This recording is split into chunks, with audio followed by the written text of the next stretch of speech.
What's going on YouTube? Welcome to my channel Money Moves with Kay. I'm Kay, and today we're going to talk about real estate auction websites that no one talks about, part 2. If that's something that you're interested in, please stay tuned for the video.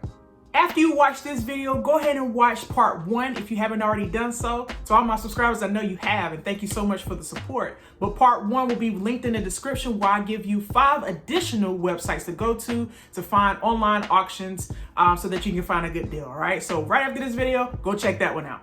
I'll go ahead and do a disclaimer here like I did on the last video. All of these properties that I will mention today are sold as is. The properties have no warranties and they're sold where is. So this all means to make sure that you have and you conduct your own due diligence so that you ensure that there are no encumbrances. And if there are any encumbrances, make sure that you are okay paying those things. And I described in my last video what an encumbrance is, so make sure you check it out. Again, the link will be in the description. But do not purchase these properties blindly. Go in person, conduct your own due diligence, and be very diligent in this process, because you don't want to be stuck with a property, a piece of land, multi-unit, or whatever the case may be, and you didn't do your research on the front end. So it's very, very key with these properties to know what you're getting yourself into.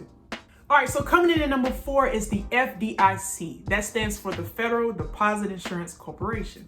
The FDIC acquires their real estate from failed financial institutions. They sell everything from commercial properties, single families, land, and also bank branches. It's important to note here that the FDIC offers no seller financing options, and you also have to go through a real estate agent or a broker that is hired by the FDIC in order to bid or purchase these properties.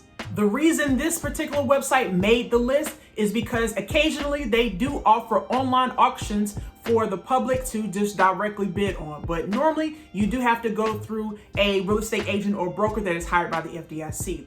I would also highly encourage you to sign up for the email list so that you get alerts often and frequently from the FDIC, letting you know when a property is on the site, whether it be for auction or just a new property on the site, so that you can have first dibs on that property and potentially get a great deal. So keep that in mind when you're dealing with the FDIC. Go ahead and sign up for their email list so that you get first dibs on these properties. Now, another cool part about the FDIC website, and just in general, something that I didn't know that I found out while researching for the video, is that the FDIC obtains oil and gas interests, which is to me, like, I am a land nerd. And the fact that I know now that the FDIC obtains mineral rights is mind-blowing. One of the ways the FDIC obtains oil and gas interests is through foreclosure. So they inherit these foreclosed oil and gas interests, and they actually sell these interests off at an auction through a third party, a contractor that is selling off or auctioning off these oil and gas interests. So super, super cool. If you're interested more in mineral rights and how they work, please comment below. Let me know. I can do a whole separate video on that. It's a lucrative industry as well. Not very talked about though. So just let me know in the comments below. So coming in at number 3 is the U.S. Marshals. And the U.S. Marshals basically seize and forfeit assets from criminals or those involved in criminal activities. And you can actually bid on their site for these particular properties.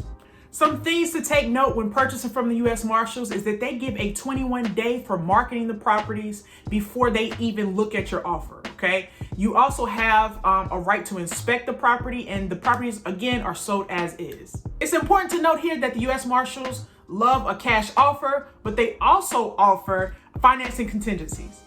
If you're paying with cash, you will need to have proof of funds, and you will need to have a pre-approval letter if you are planning to purchase the property through financing contingencies. If this video has brought you any type of value, go ahead and support the channel by liking, sharing, comment below, and also subscribe to the channel. It allows me to pump out more information like this to you so we can all be lifetime learners, all right? Without further ado, let's get back to the video.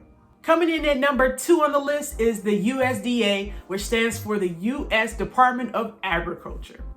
The USDA sells foreclosed farms and ranches, single-family homes, and multi-units. The cool thing about USDA properties is that anyone can place a bid, but you have to work with a real estate agent, a broker, or a servicing representative in order for them to place the bid on your behalf. Information about the real estate agent will be directly on the listing, so look out for that. Also, when bidding on these properties for a USDA property, just know that they're fixer-uppers, right? So you're going to have to make sure and ensure that you have the money on hand for those repairs that will be needed, because just rummaging through the properties on there, I do notice that they are fixer-uppers, which is not a bad thing, but just note that you're going to have to put some sweat equity into those properties in order to get them functioning again, which goes back to my original point of doing your due diligence, because you don't want to pay way more money in repairs than you need to, especially if you do the research on the front end. So these are fixer-uppers, but it's definitely a great resource to find distressed properties and throw that in the bucket. So yes, this is a great resource to have. The last website I'm gonna give to you is HUD, right? So HUD stands for Housing and Urban Development. HUD homes were originally purchased with an FHA loan and were foreclosed on. The government took those homes back and they sell these particular properties on the HUD website far below market value. Like most of these websites, you have to go through a HUD registered real estate agent or broker so they can submit an offer on your behalf. Bidding on these HUD homes happens in stages. So the first stage is the exclusive stage, and that stage is reserved for owner occupants. There's also reserved for government agencies and nonprofits. The extended stage is a stage in which investors can actually bid on these properties, right? So it's open for all bidders, including investors. So it's important when you do your when you're in the search engine to search extended, especially if you're an investor. If you're an owner occupant and you plan to actually stay in that property, then you can do your own separate search for exclusive or extended. But just note that extended is for all bidders, including investors. Another cool thing about HUD homes is that a lot of the homes are FHA 203K eligible, which means that there are loans provided to folks who not only can purchase the property, but also have money for repairs for the property as well. So it's all bundled in one. So pretty cool loan. It does have restrictions though. Some of the restrictions to a 203K is that it has to be owner occupied, and also the repairs that are made for the particular project cannot be done by yourself. So this is not a DIY project in which you try to, restore the property and put some sweat equity into it. No, you have to pay an outside contractor to do those repairs for you. So those are just a couple of restrictions. There are many more pros and cons to a 203K, but that's just a few to kind of give you a dose or just some information about the actual loan. And I think it's actually pretty cool that HUD even provides that for folks to get into a property, especially if you're just trying to purchase a property for yourself. So really great opportunity and a really great resource to go to.